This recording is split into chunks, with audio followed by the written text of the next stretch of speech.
बिस्मिल्लाहिर्रहमानिर्रहीम। अस्सलाम वालेकुम नाजरीन, मैं ग़ुलाम अब्बास साकी जी साकी हूँ चश्मे साकी के साथ, और आज 23 अगस्त 2024 का दिन है और रात के 8 बजे हैं।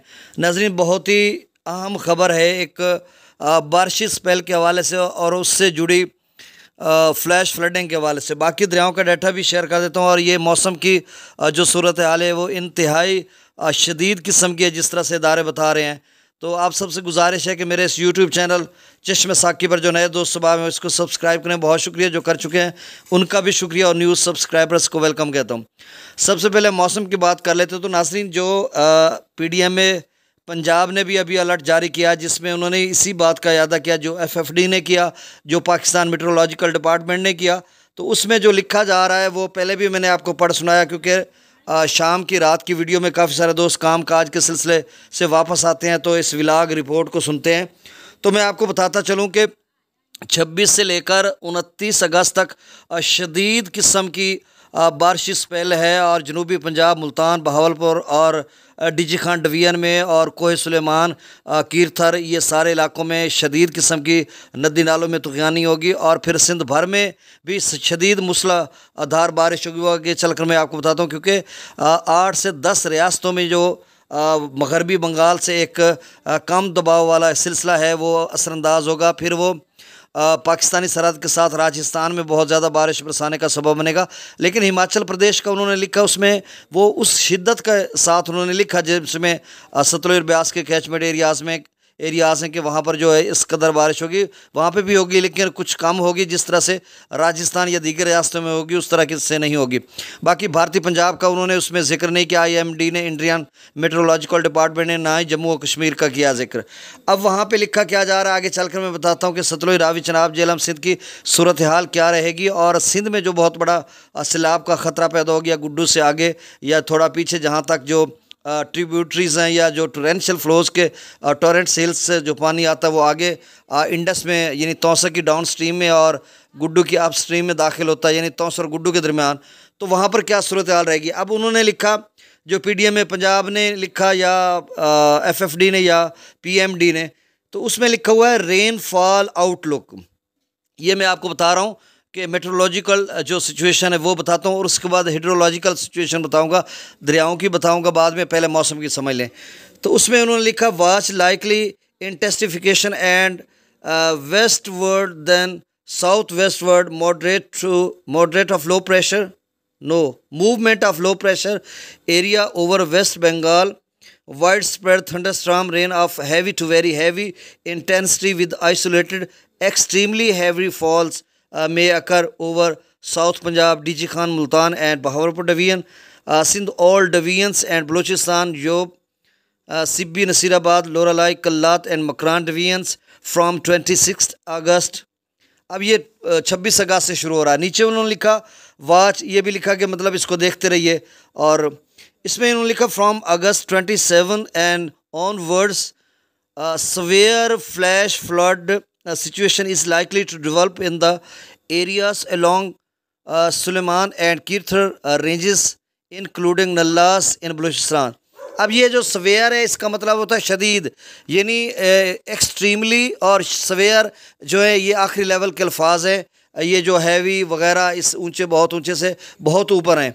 तो उन्होंने कहा फ्लैश फ्लड हो सकता है। और बाकी जो बारिश है वो जनूबी पंजाब में तो जिस तरह से उन्होंने लिखा कि एक्सट्रीमली हैवी रेनफॉल, जैसे ये गुज़श्ता दिनों आई थी उससे भी कहीं ज़्यादा ख़तरनाक बारिश हो सकती है सिंध भर में।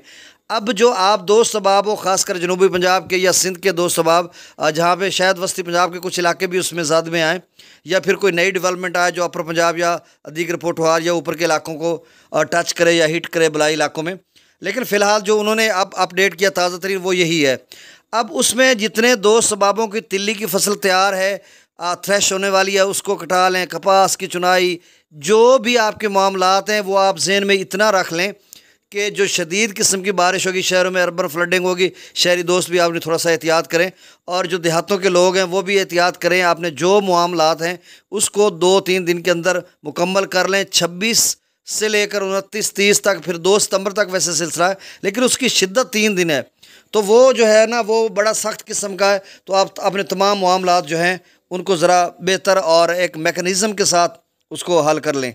अब जो दरियाओं की सूरत हाल रहेगी नाज़रीन, वो ऐसी रहेगी कि एक तो सतलुज में मेरा ख़्याल है अब सैलाब का जो सीज़न है इस सीज़न में वो नहीं आएगा, क्योंकि उनके डैम्स खासे रहते हैं और ये हालिया स्पेल है जो 26 को आ रहा है वो इतना वो पूरा असर नहीं है उस हिमाचल प्रदेश में। तो हम कह सकते हैं कि थोड़ा बहुत पानी 5-10 हज़ार क्यूसेक आता रहेगा या आता जाता रहेगा, बाकी कोई बड़ा सैलाब नहीं आएगा, ये ज़हन में रखिएगा। रावी की बात करते हैं तो जम्मू और कश्मीर में भी कोई इस कदर बारिश नहीं है जिस तरह से सवेयर या एक्सट्रीमली हैवी रेन फॉल कह रहे हैं कि इस जो अभी पहले आई थी 3-4-5 दिन पहले आई थी या जो अब आ रही है, इसी तरह का ये सारा स्पेल बलाई इलाकों में होता दरियाओं के कैचमेंट एरियाज़ में। तो सारे दरियाओं में बहुत बड़े सैलाब आने थे, सतलुज में भी ऐसे आना था, ब्यास में, रावी, चनाब, झेलम, सिंध में इसी तरह का। लेकिन खुदा का करना है ऐसा हुआ कि वेस्ट बंगाल का, मगरबी बंगाल का जो सिलसिला है वो ज़्यादातर जनूबी पंजाब, राजस्थान से और इस पट्टी के आता जाता है और इसमें ज़्यादा असर करता है। तो बलाई इलाकों में ज़्यादा बारिश नहीं हुई जिसकी वजह से कुछ हालात बेहतर हैं। अब जो रावी है उसमें भी कोई चांस नज़र नहीं आ रहा। चनाब का फ़िलहाल जिस तरह से बारिश स्पेल को इतना है नहीं जिसमें हम कहें कि वहाँ पे पानी आएगा, लेकिन फरमाइशी पानी छुड़ाया जा सकता है मुबैना तौर पर, जैसे 2014 के धरनों के बाद जो है उसको यानी कंसंट्रेट अवाम की डाइवर्ट करने के लिए और सिंपैथी हमदर्दी लेने के लिए मुबैना में ये बात कर रहा हूँ कि वहाँ से सलाल डैम से जो है 6 सितंबर को 2014 को 12 लाख क्यूसेक निकाला गया था पानी, आप समझ लें।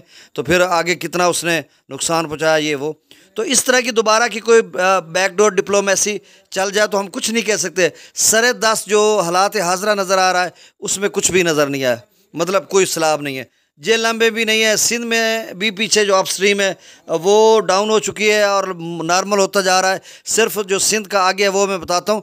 दूसरा, आज फिर एनडीएमए ने एक प्रोजेक्शन जारी किया जिसमें जीबी, चित्राल, गिलगित बल्तिस्तान उनमें शदीद किस्म की बारिश उन्होंने बताई है। अगर वो बारिश हो गई तो फिर नदी नाले भी भर जाएं अगले 5, 10, 4, 7 दिनों में। तो डैम तो भरा हुआ है, तो फिर पीछे जो है ना, फिर आप समझ लें कि तरबेला डैम से लेकर तौसा तक पीछे सूरत हाल ख़राब हो सकती है अगर वो बारिश बरस गई तो। अब जो तौसा से आगे है ये गुड्डू तक, भाई वहाँ पर सूरत हाल इंतहाई ख़राब होने जा रही है, क्योंकि अगर 3 दिन, पहली बात तो ये है कि इस वक्त गुड्डू जो है वो 3,72,264 पे खड़ा है, पीछे जो तौसा है वो 3,34,000 पे खड़ा है। तो आप समझिए कि 3.5 लाख की रेंज में यहाँ पे पानी खड़ा है। तो जब गुड्डू अपना तौसा नीचे जाएगा तो फिर गुड्डू आगे नीचे जाएगा ना, मतलब तौसा, अभी मैं कहता हूँ अभी से तौसा का लेवल कम हो जाए, अभी जैसे मैं आप बात कर रहा हूँ कि हम कहते हैं जी 2 लाख पे आ गया, तो भी जाकर 2 दिन के बाद गुड्डू का लेवल नीचे होगा। तो भाई अभी तौसा कम हुआ ही नहीं, 3,34 पे खड़ा है। तो गुड्डू का लेवल दोस्त कहते हैं कि 2-1.5-2 लाख पे कब आएगा हमें माल। अब्दुल करीम एक भाई हैं और चंद दोस्त और भी हैं जो गुड्डू से नीचे जो है कश्मीर वाली साइड पे कच्चे से बात करते हैं, और भी बहुत सारे दोस्त हैं आगे भी। तो वो इतने तंग हैं कि चारा माल का इधर उधर घरों बेघर नकल मकानी करके चुके, आमदोरफ्त का ये वो 25 से 30 दिन से गुड्डू जो है 3.5 से ऊपर खड़ा है। तो भाई अभी 2 लाख पे तो नहीं आ रहा, समझे। उसकी वजह यह है कि तौसा पीछे खड़ा है, फिर उसमें चनाब का, पंजाब का दरियाओं का पानी जो है वो भी 62,000 आ रहा है और उसमें 20,000 और शामिल हो जाएगा। तो आप समझे कि गुड्डू आगे 3 से 4 दिन तो इसका लेवल 3 से कम नहीं होगा। और इन 3 दिनों के बाद जो बारिश स्पेल बता रहे हैं कोई सुलेमान रेंज में या कोर कीरथर या फिर आगे डीजी खां की नदी नालों में, वो जो सवेयर किस्म का, शदीद किस्म का बता रहे हैं, इंतहाई ऊंचे दर्जे का, अगर वो बारिश उसी तरह के आगे नदी नालों में 2-3 लाख पानी आ गया और पहले से जो रुझान के साथ उन्होंने स्टोर किया हुआ 2-2.5 लाख और बांध को महफूज किया हुआ है, ना वो बंद रहेगा ना वो पानी स्टोर होगा। 2 लाख वो और पीछे 2 लाख आ गया तो फिर आप अंदाज़ा करें कि गुड्डू या सिंध में फिर 2022 की सूरत हाल बन जाएगी। ये मैं आपको अगर मगर नहीं मफरूज़ों की बात नहीं कर रहा, जो इदारे बता रहे हैं वही मैं आपको बता रहा हूँ। तो आपने मेंटली तौर पर तैयार रहना है, अल्लाह ताला बचाएगा इन मुसीबतों से, इन ज़मीनी और आसमानी आफात से, लेकिन आपने केयर करनी है। अब डेल्टा दरियाओं का, क्योंकि ये तफसीली वीडियो बहुत ज़रूरी थी। दोस्त कह रहे हैं कि हमें कुछ बताओ ना, होगा क्या? होगा वही जो मंजूर है खुदा होगा। अल्लाह का फ़ज़ल और करम आपने मांगना है हर दफ़ा, क्योंकि अल्लाह का फ़ज़ल और करम हम पे रहेगा तो सारी चीज़ें जो है वो बेहतर होती जाएंगी। अब गंडा सिंह वालों पर 1014 है, लेकिन गैर सरकारी ज़राए के मुताबिक वहाँ पर 4752 क्यूसेक भी हुआ है, 12.50 फीट उसका लेवल था। लेकिन जो FFD का डाटा है वहाँ पर 1014 क्यूसेक है। सुलेमान की पर 8,601 क्यूसेक, इस्लाम पर 5028, दरिया रावी में जसर पर 4660, शादरा पर 17800 क्यूसेक, बल्लोकी पर 15720, सदनई बराज पर 11200 क्यूसेक, दरिया चनाब में मराला पर 22000 क्यूसेक, खानकी पर 37,000, कादराबाद पर 16,000, त्रिमू बराज पर 40,000 और पांजनत पर 62,379 और पांजनत पर 80,000 क्यूसेक तक जा सकता है। मंगला डैम से 8,000 क्यूसेक रसूल पर सखराज नहीं हो रहा। दरिया सिंध में स्कर्दू पर 1,12,000, पी ब्रिज पर 1,53,000, बिशाम पर 1,81,000, तरबेला डैम से 1,55,000 क्यूसेक छोड़ा जा रहा है। काबुल दरिया में 48,900 क्यूसेक, कालाबाग पर 2,33,000, चश्मा पर 2,22,000, तौसा पर 3,34,000, गुड्डू पर 3,72,262 क्यूसेक, सखर पर 3,85,010 और कोटड़ी पर 2,38,008 क्यूसेक। नाज़रीन, आपसे गुजारिश है कि मेरे इस यूट्यूब चैनल चश्मे साकी को सब्सक्राइब करें, दोस्तों तक रिकमेंड करें और इस वीडियो को शेयर करें। इस तरह की रिपोर्ट को भी कहीं भी आपको नहीं मिलेगी। बहुत शुक्रिया, अल्लाह हाफ़िज़।